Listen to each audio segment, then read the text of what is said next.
የሚችለው። በዛሬውም ጨዋታ ላይ ግን መውደቅ፣ መነሳት፣ መሮጥ፣ መታገል፣ ጉልበት በሚጠይቀው ሄዲንግ ኳሶች ሊኖሩት ይችላል ተብሎ በሚጠበቀው ጨዋታ ላይ ከኤልዛቤት ፓርክ ፍቅር እንደ ዮከሬስ አይነት አጥቂዎች ዋናው መሰረት ናቸው። ለሲዝኑ ፍጻሜም ለቀሪዎቹ 4 የአርሰናል ድሪም ፋይናሎች ዮከሬስ አይነት አጥቂዎች ወሳኝ ናቸው። ነምበር 9 ላይ በ4-3-3 ቅኝት አርቴታ ልክ እንደ ኤኔሪኬ የተቃኘ ቢሆንም እዛ ያለ ኳሊቲ በጣም ከፍ ያለ ነው። ከተጫዋቾች ጥራት ከማጥቃት ጥራት አንጻር ዱዌ ክቫራና ዴምቤሌ ከጀርባቸው ቪቲኒያን ሳንድረሳ ፍቅር ከጃኦ ነቬስ እና ፋቢያን ሩይዝ ጋር አርሰናል ቤት ከፊት ያለው ማጥቃት እንቅስቃሴ ላይ ማርቲኔሊ፣ ሳካ ለአመታት አብረው ነበሩ ግራና ቀኝ። እዚህ መሃል ሜዳው ላይ ዮከሬስ ቦታ ላይ ከሃርቫርስ ጋብርኤል ጂሰስ ነበሩ። በፍጹም ከፔዥ አንጻር ለፉክክር የሚቀርብ አይደለም። አንድ ስቴፕ አሁን ግን ኳሊቲውን ከፍ ያደረገው ዮከሬስ ነው። በመጀመሪያውም ሲዝኑ 20+ መድረሱ ሌላው የራስ መተማመኑን ከፍ የሚያደርግለት ለዚህ የሚሆን የጨዋታ ስታይልና ለአጥቂው የሚሆን የጨዋታ ቀመር ከተፈጠረ በየውድድር ዓመቱ 30+ ጎሎችን ለማስቆጠር የማይቸገር እንደሆነ ይናገራሉ። የዛሬው ጨዋታ ላይ ግን አርሰናል ቴሪ ዳንኤል ኦነሪ ራሱ አርቴታም እንዳለው እኔ አልደሰትም ብሏል። አሁን አሸንፉ፣ ጨዋታዎችን አሸንፉ፣ ሆናችሁ ተገኙ፣ በመጨረሻ በደንብ ሴሌብሬት እናደርጋለን ነው የሚለው አርሰናል። በተለይ ከቴሪ ዳንኤል ኦነሪ ጋር ትናንትናው ጨዋታ ላይም ፍቅር የሲቲ ብሬንትፎርድ የተከለከላቸው እኔ ያን ያህል አከራካሪ ናቸው የሚል እምነት የለኝም። ከፋውሎቹ አንጻር ሲቲ ጨዋታውን ተቆጣጥሮ ነው ያሸንፈው። የጋርዲዮላ ግን ፕሬዠር ማይንድ ጌም ቀጥሏል። ሃላንድም ያንን ተናግሯል። ለሲቲ ድራማውን መውሰድ እስከ መጨረሻው መታገል ለዋንጫው ብርቅ እንዳልሆነ ነው ኤሪን ሃላንድ የተናገረው። ጋርዲዮላ ደግሞ ከሞን አይረንስ ብሏል። ይሄ ምናልባት የመዶሻዎቹን ሞራልና የራስ መተማመን ምን ያህል ያሻግራል የሚለውን እናያለን። የፕሪሚየር ሊጉ በጣም የተሟላው ቡድን አርሰናል ነው ዘንድሮ። 5 ጊዜ ብቻ ነው በፕሪሚየር ሊጉ የተሸነፉት። 23ቱን አሸንፈዋል፣ 7 አቻ ነው። 26 ጎል ነው ያስተናገደው። ትንሽ ጎል ነው አርሰናል ያስተናገደው። የሻምፒዮንሺፕ ኮንሲስተንሲ በአብዛኛው አሳይተዋል። በተወሰኑ ሰዓቶች ላይ ተንገራግጨዋል፣ ግን ኮንሲስተንሲ በጣም ለረጅም ጊዜ አሳይተዋል። ወጥነት በጣም ለረጅም ጊዜ። የዘንድሮ ቡድኑ ደግሞ በጣም የሚለየው ከነዛ መንገራገጮች በኋላ መመለስ የሚችል የሆነ መልስ የሚሰጥ አይነት ቡድን ነው። ከአስቶን ቪላ ሽንፈት፣ ከማንቸስተር ሽንፈት፣ ከብሬንትፎርድ፣ ከወልቭስ አቻዎች እንደገና መልስ የሰጠ ቡድን ሆኖ ተመልክተነዋል። ትልልቅ የሜንታሊቲው ላይ ጥያቄዎቹ ወደ ፈተና የከተቱት የሜንታሊቲ ጥያቄዎች ቢሆኑም ግን መሻሻላቸውን በግልጽ የምታይባቸው ምክንያቶች ደግሞ በዛው ልክ አሉ። አርሰናል መጨረሻ ላይ ሄዶ አልቀረም፣ ወዲያውኑ ምላሽ የሚሰጥ ቡድን ነው። አንደኛው ትልቁ ኤክሰለንሱ ለእኔ የመከላከል አቅሙ ነው። አርሰናል አንድ ዲፌንሲቭ አቅሙ አሁንም በዛሬው ጨዋታ ላይ ከፍ ማለት አለበት። የማጥቃት አቅሙ መጨመር አለበት። ይሄ ትልቅ ጫናዎች ከሚባሉት መካከል አንዱ ነው። የዛሬው ጨዋታ በቅርብ ጊዜያት ውስጥ በጫናዎች ምክንያት ነው አርሰናል ኮላፕስ ሲያደርግ የተመለከት ነውና ትልልቅ አዌዊኖች ሲያደርግ ተመልክተነዋል። ቡድኑ ሌት ጎሎችን ሲያስቆጥር ተመልክተነዋል። ከእንቅፋቶች በኋላ ሲያገግም ተመልክተነዋል። እና ይህን ነበር እንደገና አሳልፎ የሚሰጥበት ሪዝን መኖር የለበትም። ሚኬል አርቴታ እንዳለው የመጨረሻው ሰዓት ላይ ደርሷል። ከዋንጫው በቅርብ ርቀት ላይ ተገኝቷል። የመጨረሻው ሰዓት ላይ ደግሞ እድሉ በመዳፉ ገብቷል። ትዝ ካለ እኮ ባለፉት 2 ጊዜያት ከሊቨርፑል በፊት በነበረው ማንቸስተር ሲቲ በነጠቀው ጨዋታ ላይ ኦልሞስት 2-1 ጨዋታ ሲቀሩ ሞመንተሙ በሲቲ እጅ ነበር። አርሰናል ረጅሙን ጊዜ ይመራና የመጨረሻዎቹ ጨዋታዎች ላይ በአርሰናል ቦታ ላይ የሚገኘው ሲቲ ነበር እንደምናስታውሰው። ከዛ ሲቲ አይጥልም፣ ዋንጫዎቹን ሲያነሳ ተመለከትን። የዘንድሮ አርሰናል የመጨረሻው ሰዓት ላይ በቁጥጥር ስር ነው፣ እጣ ፈንታው በቁጥጥር ስር ነው። ስለዚህ ዛሬው ጨዋታ ላይ ለእኔ በኳሊቲም አሁን ባሉበት ቡድኖች ባላቸው ወቅታዊ አቋምም በጨዋታው ዓላማ ላይ ከሚፈልጉት ግብም አንጻር አርሰናል በተለየ ነገር ይቀርባል ተብሎ ይጠበቃል። እግር ኳስ እንዲህ ነው። አንዳንዴ እታች ስላለ አይደለም ወይ ሳም ቅድም ስታነሳው እንደነበረው እንደውም ቶፕ ደረጃ ላይ ካለ ቡድን በላይ ሊያስቸግር የሚችለው አይነት ቡድን እንዲህ አይነት ቡድን ነው። ታች ዳዴ የሚል የመጨረሻ ጣፈንታውን ለመለየት የሚታገል ቡድን እንዲህ አይነት ቡድኖች ሊፈትኑ ይችላሉ። ያም ቢሆን ግን እንዲህ አይነት ጨዋታዎችንም ጭምር እያሸነፍክ ነው ሻምፒዮን የምትሆነውና አርሰናል በዛሬው ጨዋታ ላይ የተለየ ነገር ይጠበቅበታል። ጨዋታው ምሽት 12:30 ላይ በለንደን ስታዲየም ኩዊን ኤልዛቤት የቀድሞ የምንመለከተው ይሆናል። አንድ የመጨረሻ ሀሳብ ከዛ ከራይስና ብሩኖ ጋር አንድ ሀሳብ አንስተን እንወጣለን። ፍቅር አርሰናል እና ፔዤ የቻምፒየንስ ሊግ ፋይናሊስት ሲደርሱ እነዚሁ ለቡድኖች ለሞደርን ዴይ ፉትቦል የእግር ኳስ ቡድኖች ግንባታ ሌሰን መሆን የሚችሉ ናቸው። አርሰናል የቀረው ዋንጫ ብቻ ነው ከፔዤ የሚለየው። ፔዤ ያንን የ56-57 ዓመት ታሪክ ያለው ቡድን ነው። አምና ቻምፒየንስ ሊግ ለመጀመሪያ ጊዜ በማሸነፍ ጭምር ቀርፎታል። ኤንሪኬ የቡድን ግንባታው ቅኝቱ መልኩ ለሌሎች ክለቦች ጭምር ማሳያ ሌሰን ነው። ይሄ አሁን ማድሪድ ቤት ላለ ፈተና በጣም ኢጎሎ ጥራቸው ከዋክብቶች ቡድን በኮከቦች ብቻ እንደማይገነባ የባንክ ካዝናን ሰብረህ የምታዋቅራቸው ጋላክቲኮች አሸናፊ እንደማይሆኑ አንዱ ማሳያ ነው። አርሰናል ቤት የትረስ ዘ ፕሮሰስ ማይክ አርቴታ ከፍታዎች ሁላ ከመድፉ ዲኤንኤ ጋር ተፈጥረዋል። ፍቅር በጣም ጠንካራ ቡድን በዋንጫ የማሸነፍ ቀለም የተቃኘ የጸና የመከላከል አቅሙ ከፍታ የሻምፒዮን ቡድኖች መልክ ነው። ይሄ ደጋግሞ ተነግሯል። የዛ የማይሸነፍ የኢንቪዚብልስ ቡድንን አልጋ ወራሽ ለመሆን ቻምፒየንስ ሊጉ ላይ ቀለሙን ይዟል። ከነ ቪዬራ መውጣት በኋላ ኦነር ያምብል የነበረበት የ2006 የፕሪሚየር ሊጉ የ49 ጨዋታ ያልተሸነፈ ቡድንን ታሪክ ለመድገም ሳይሸነፍ አይደለም። አሁን ሞደርን ዴይ ላይ ሳትሸነፍ አመቱ ሙሉ መቀጠል በጣም ከባድ ነው። ፍቅር ይህ ከ22 ዓመት በፊት የነበረ አይነት ታሪክ አይደለም። አሁን እግር ኳስ የበለጠ ፈታኝ ሆኗል። በዛ ውስጥ ለሁሉ ነገር ምልክት አርያ መሆን የሚችል አይነት ቡድን ገንብቷል አርቴታ። ዋንጫ ከማሸነፍ ውጪ በጣም ወጣት ለቀጣዮቹ 2-3-4 ዓመታት ዶሚናንሱን ፈጥሮ ለመቀጠል ጎልደን የሚባለውን ጀነሬሽን የያዘ ኳሊቲዎችን የሚጨምር ፋይናንሺያሊ በጣም ስትሮንግ የሆነ ይሄ የመድፉን ከፍታና መነቃቃት ጭምር ዲኤንኤውን የፈጠረውን ፕሮሰስ አልፏል። ፕሮጀክቱ የተሳካ ሆኗል። የቀረው ዋንጫ አንስቶ ሴሌብሬት ማድረግ ነው። ፍቅር ይህንን ካሳካ ልክ እንደ ፔዤ እንደ ሌሰን ከሚታዩ ቡድኖች መካከል አሁን አይታይም እያልኩ አይደለም።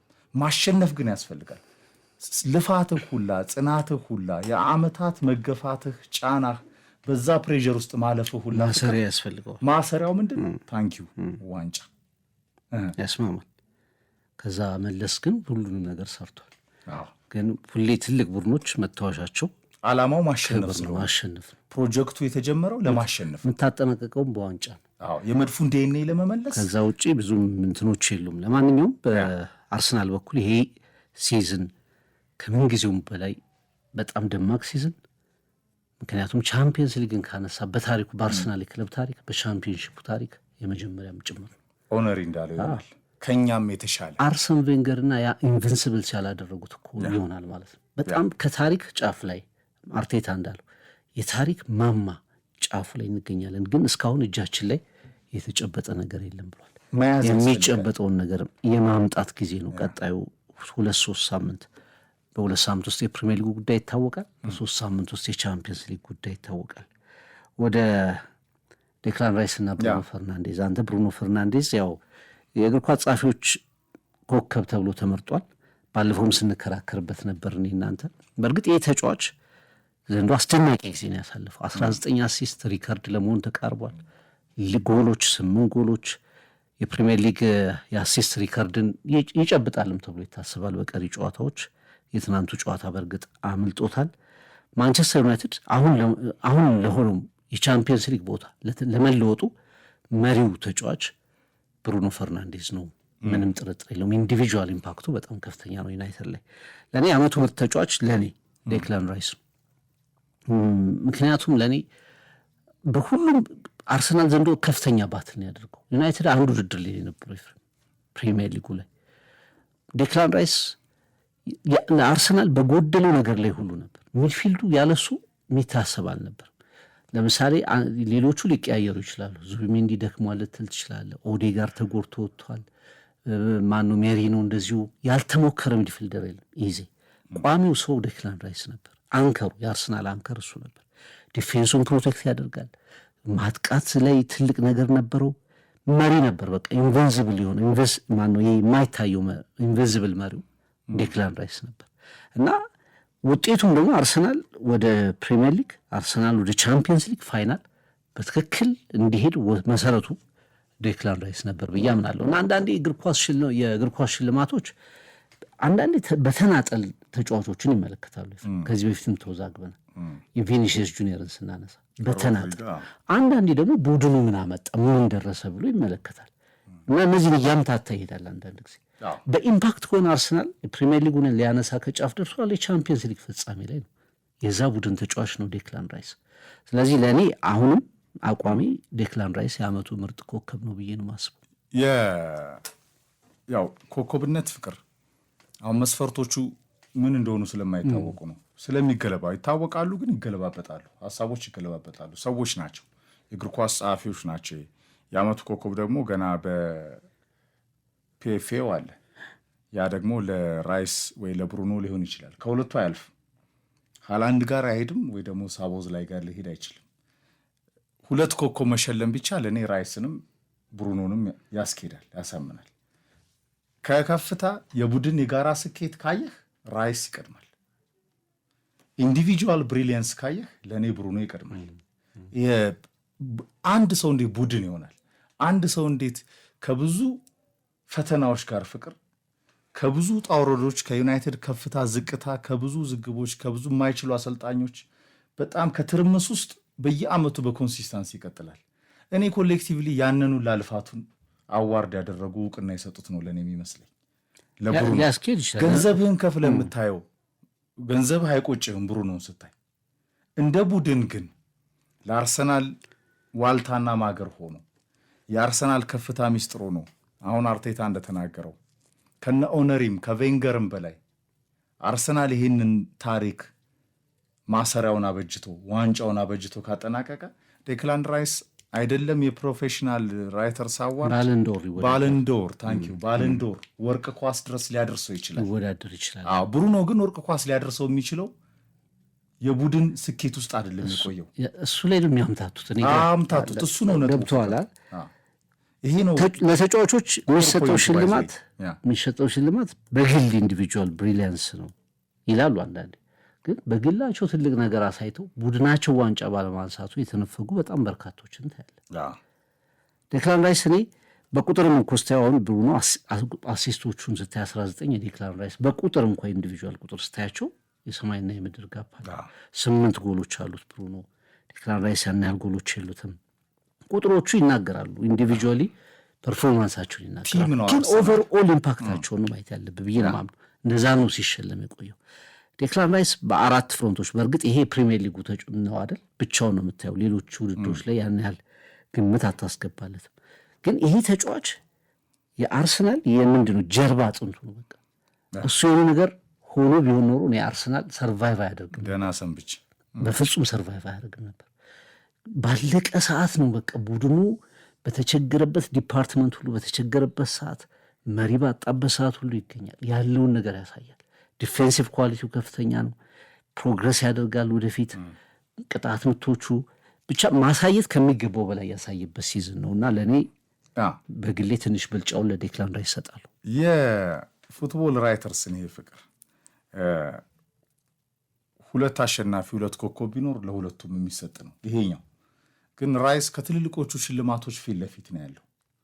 ከባለንዶር ከዓለም ኮከብነት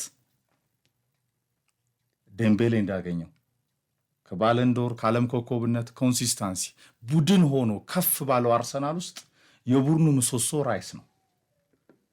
ቡድን ሳይሆን ሲወዛገብ በከረመው ዩናይትድ ውስጥ ታምኖ ግን የቀያይ ሰይጣናቱ የውጤት እስትንፋስ ማስተር ማይንድ የሆነው ካሪክ ሲመጣ ደግሞ ይሄ ተጫዋች ምን ያህል በተፈጥሯዊ 10 ቁጥር ቦታ ላይ ቢጫወት በዓለም እግር ኳስ ምን ሊያደርግ እንደሚችል ብሩኖ አርሰናል ቢሆን ብለህ ማሰብ ነው ፍቅር።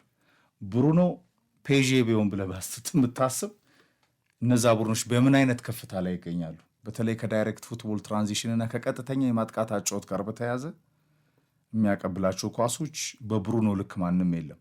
ለዛ ሁላ የተሰጠ እውቅና ይመስለኛል። እግር ኳስ ሽልማቶች አከራካሪ ቢሆኑም ሁለቱም አሸናፊዎች ናቸው። ያስማማናል። እናጠናቅ። ዌስትሃም ከአርሰናል 12 ሰዓት ተኩል ከሞናይረንስ ብሏል ጋርዲዮላ። እናያለን። የማድሪድ ቡጢ ያው በብዙ ሀሳቦች ፍቅር የዳበረ ነው። ሪያል ማድሪድ ሲያሸንፍ ነው የምናውቀው። አሁን ወደ ድብድብ ቀይሮታል። የማድሪድ ኤል ክላሲኮ ሲቪል ዋር ሆኗል፣ ወደ እርስ በርስ ጦርነት። መልበሻ ክፍሉን የሚያርቁት ሰው ደግሞ እየደረሱ ነው።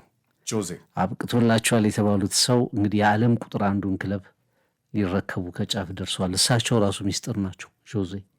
ይህንንም አብረን እንመለከተዋለን በሌላ ቀን። አንደኛው ከማድሪድ ይወጣል የተባለ ነው። አብረው መኖራቸው አጠራጣሪ ነው። ሹዋሚኒ እና ቫልቬርዴ ግን እንትኑ ላይ የፊርማው ላይ የባርሰሎና ደጋፊዎች እጅ ያለበት አይመስልም።